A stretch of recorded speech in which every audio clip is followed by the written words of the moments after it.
धूप से नहाए लिलाविले शहर में एक जीवंत लड़की रहती थी जिसका नाम था लीला। उसका जीवन एक कैनवास था जिस पर चटक रंग बिखरे हुए थे और हर दिन एक नई खोज का इंतजार करता था। पहली घंटी बजती है, जिज्ञासु जागृति। जैसे ही स्कूल की घंटी बजी, लीला एक जैकिनद बॉक्स की तरह बिस्तर से कूद पड़ी। उसकी आंखों में जिज्ञासा की चमक थी और उसका दिल संभावनाओं की लय पर नाच रहा था। वह मानती थी कि हर कक्षा में ज्ञान का एक रहस्यमय खजाना छुपा होता है जिसे खोलने का इंतजार रहता है। रहस्यमय पुस्तकालयाध्यक्षा श्रीमती क्विलिंगटन। लीला का पसंदीदा ठिकाना स्कूल की पुस्तकालय था, जिसकी अध्यक्षता रहस्यमय श्रीमती क्विलिंगटन करती थीं। उनके चांदी के बाल और उल्लू जैसे चश्मे के साथ श्रीमती क्विलिंगटन को ब्रह्मांड के रहस्यों का ज्ञान प्रतीत होता था। लीला धूल भरी किताबों की अलमारियों के बीच टिपटिपाती हुई घूमती, ड्रैगन्स की कहानियाँ, समय यात्रा करने वाले गिलहरियों और जादुई कलमों की खोज करती जो अपनी कहानियाँ खुद लिखती थीं। शरारती छुट्टी का समय लीला के कल्पना का मैदान था।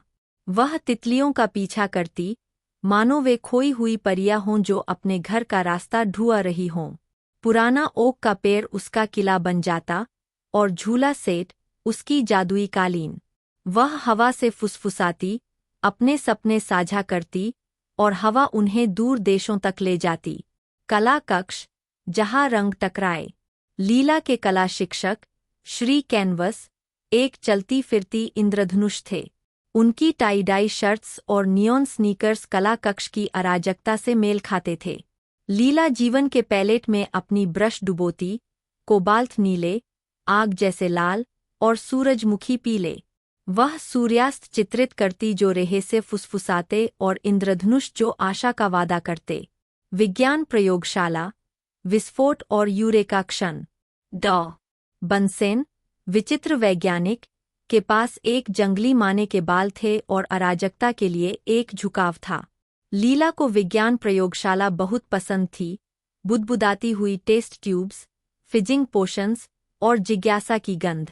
वह एक पागल रसायनज्ञ की तरह तत्वों को मिलाती, छोटे विस्फोट बनाती जो उसे गिगल करते थे।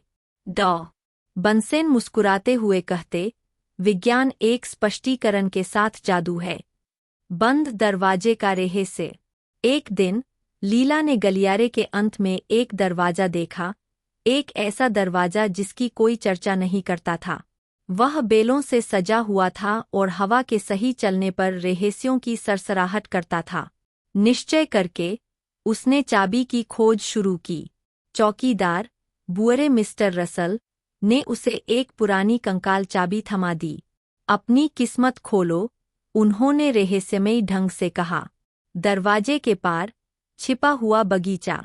लीला ने चाबी घुमाई और दरवाजा कराहते हुए खुल गया। वह एक छिपे हुए बगीचे में कदम रखा, एक ऐसी जगह जहाँ समय ठहर गया था।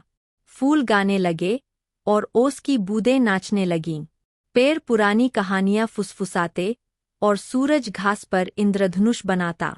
लीला को पता था कि उसने कुछ जादुई खोज लिया था, आश्चर्य का एक ओएसिस। स्नातक दिवस, अंतिम अध्याय। जैसे ही लीला ने अपनी टोपी और गाउन पहना, श्रीमती क्विलिंगटन ने उसे एक चमड़े की बंधी किताब थमाई। अपनी कहानी खुद लिखो, उन्होंने कहा। लीला की आंखें कृतज्ञता से चमक उठीं। उसने सीखा था कि जीवन एक कैनवास है और वह ब्रश थामे हुए थी।